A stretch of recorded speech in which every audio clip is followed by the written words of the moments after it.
Welcome back, Visions fans. Ready Player Will here. Today I'm going over a high-level walkthrough on how to complete the level 20, and by extension the 18 and 19, of the Path of the Conqueror Farplane quest that's appeared here. One of the reasons why I wanted to do this was because currently on WOTV Calc, they do not currently list out the enemies, what they're weak to, the order of appearance, things of that nature. So I at least wanted to give a jumping off point for many of you attempting to finish this, and I'm not going to go through the full battle myself even. I'm going to speak to how I beat it, some of the things that you're going to want to gear for, and there's obviously a handful of ways to potentially do this, but this is at least I think the easiest way for the majority of the fan base. So the team that I ended up beating the stage with is definitely a top tier team with a handful of the lightning units here. And there's a couple really important things that I think you should emphasize when putting your team together. Number one, you are going to want some kind of dedicated healer, in my opinion, and for me, Reznik definitely feels that role. But I would also definitely look to find someone who also has some kind of healing capabilities, and that's actually what Renan is here for. He's got the Devout sub-job as well, which pairs extremely well with Reznik for some of the insta-heals as well as the support.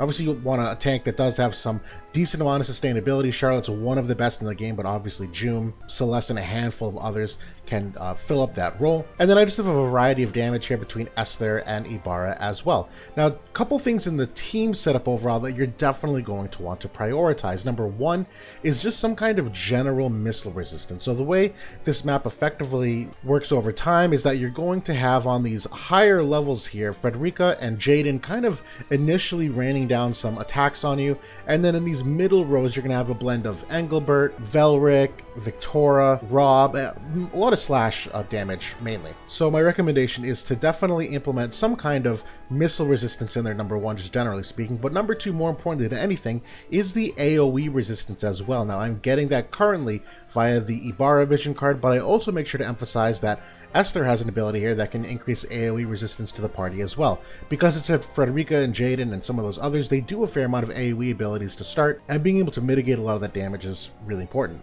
I would also definitely gear more for the defense side than the spirit side. There's really not any kind of magic you need to be terribly afraid of here. So you can see for that reason I have Charlotte built for defense and missile resistance via the Cecil shoulder plate. I also have the Golem Esperanza for defense. I have the Jack Frost doll here for the ice attack resistance and the slash resistance. As we mentioned, there's a couple ice units here, but that's honestly a good starting point. So prioritize AoE resistance, missile resistance, a tank with some really good own self-sustainability, and then some external support healers as well. The overall damage dealers don't need to do a ton of heavy lifting, at least not as much as you might think. So when we get into the stage here, I'm going to talk through some of my initial turn order for what I did for you to replicate. It doesn't have to be with this comp, obviously, but can be with a variety of others as well. But the biggest thing you definitely need to do turn one is find a way to kill this tentacled Marlborough somehow. He does a terrible amount of status effects if you do not kill him immediately, so just making sure you have a character that can do it is vitally important. So I kind of start with the general setup, and you'll see my beginning rotation and why it ends up being super helpful here, at least from the AoE resistance perspective. And again, this can be replicated a handful of different ways. So they're going to do some buffs here to set up. Last one does have that Mirage to start, nothing too frightening though. So I start off here, I have Reznik doing a defense and spirit buff to the group here, which will last the 3 turns. I also have Esther do her magnetic force, that's the AoE up ability. Now again, there are handfuls of other characters that can emulate those kinds of things for your party. I also have Charlotte starting off here with the track wall. Although she has Vow of Love, she's going to get slammed by a bunch of attacks here to start, so just getting the extra debuff resistance as well as the hate definitely helps to maintain that hate. And then Renan is particularly useful here for the Domain of Lightning. Now, this is a Spirit up and Missile resistance up buff. The Spirit certainly helps with Jaden, but Jaden's not that dangerous per se in terms of damage. It's really more just the general missile with her and Fred, him and Fred. And then Ibarra is the one here that I have dedicated to kill this Marlborough turn 1. So you can obviously find anyone to do that potentially. Just a quick counterman slash here, and the whatever you want to call it is dead. Emotional damage. Oh my god. If you choose to stand in my way, I'm gonna have to reshoot this video. That never happens.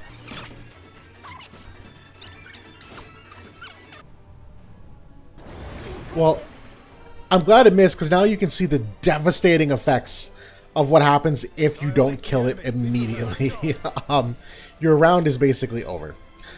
So I actually will take this opportunity just for a second to go over some of the resistances of a handful of these characters here. So this Marlboro is weak to slash. These wolves you do want to end up chunking down a little bit too, and I'm actually going to take this moment to talk generally about the enemies.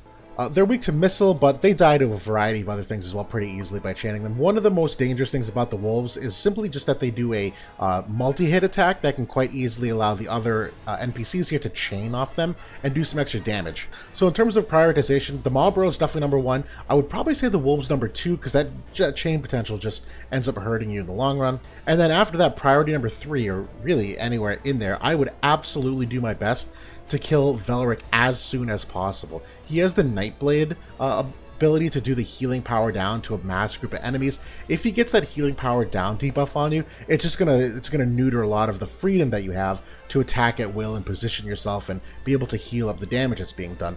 Honestly, the rest of the enemies, nothing terribly scary. Last Will does do a blind effect that certainly can hinder you in terms of landing hits. That's really the extent of him. Engelbert does use Stunblade quite prevalently later on in the fight, but that's not terribly detrimental, particularly because he's proccing it off your tank, not your healers or DPS. Rob usually dies pretty easily, and once you do kill them, you're going to get some Tonberries to appear. So I'm going to restart the battle now and go through some of that very quickly.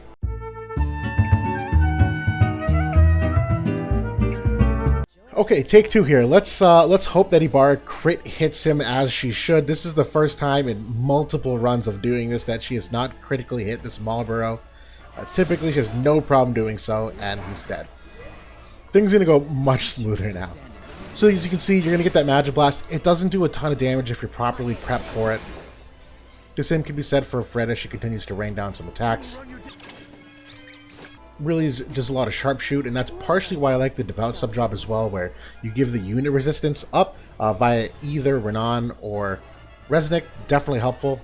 And at this point, this is kind of where you just set up the buffs really to make sure that your tank doesn't end up dying too quickly or requiring too many external heals. So this is where I'm going to start pumping some love into Charlotte and move up. Kind of same here for Esther. Just keep your buffs up. You can kind of hang back a little bit here.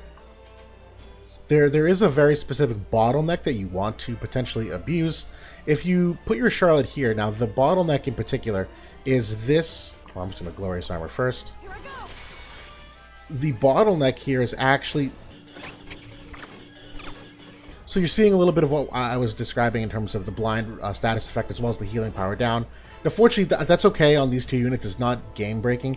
The bottleneck in particular here is this one little square that's directly between Charlotte and Engelbert. The rest of these squares on the side are jump of 2, so the enemies will not jump down other than Victoria, and unless you have teammates that can do that, they're also going to be stuck there, which I think is okay. Now for the defeat 3 enemies, which to me is the more difficult part of this, you actually don't have to worry about doing it now. You're going to get Tonberries to spawn after you kill a couple enemies here, and those Tonberries roughly do 1400 damage or so, maybe a little bit more. They're not terribly lethal, but they do end up grouping, and because they do have immediately adjacent attacks, no ranged attacks, they do end up clumping together really well. So don't worry too early on about the kill 3 or more enemies. You can get that quite easily after. For now, it's really just making sure you take out some of these high priority targets so they don't ruin your run. So for this instance, I'm going to move Renan forward here. Now again, Velric is my biggest threat here in my opinion.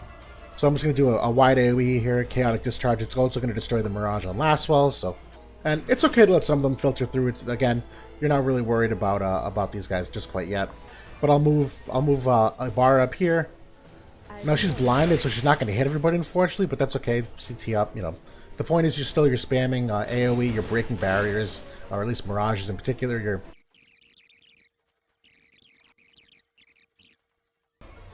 Once you do end up killing enough of these characters, you're also going to get another spawn at the top of the map. So I'm not going to go this whole way to get there.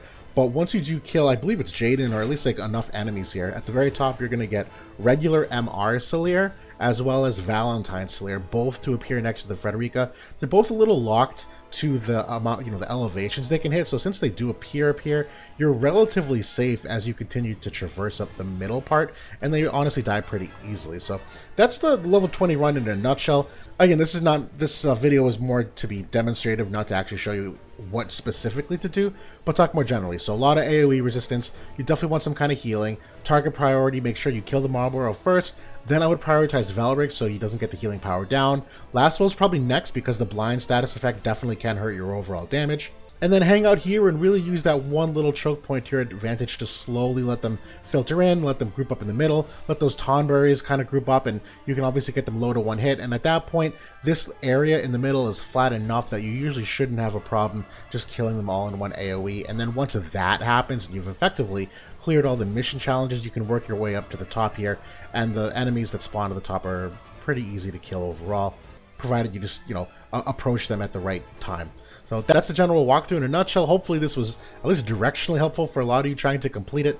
It was definitely fun for me to try to remock it over and over and figure out what the best way to do it was. But that's it for now. Good luck clearing, and I'll talk to y'all soon.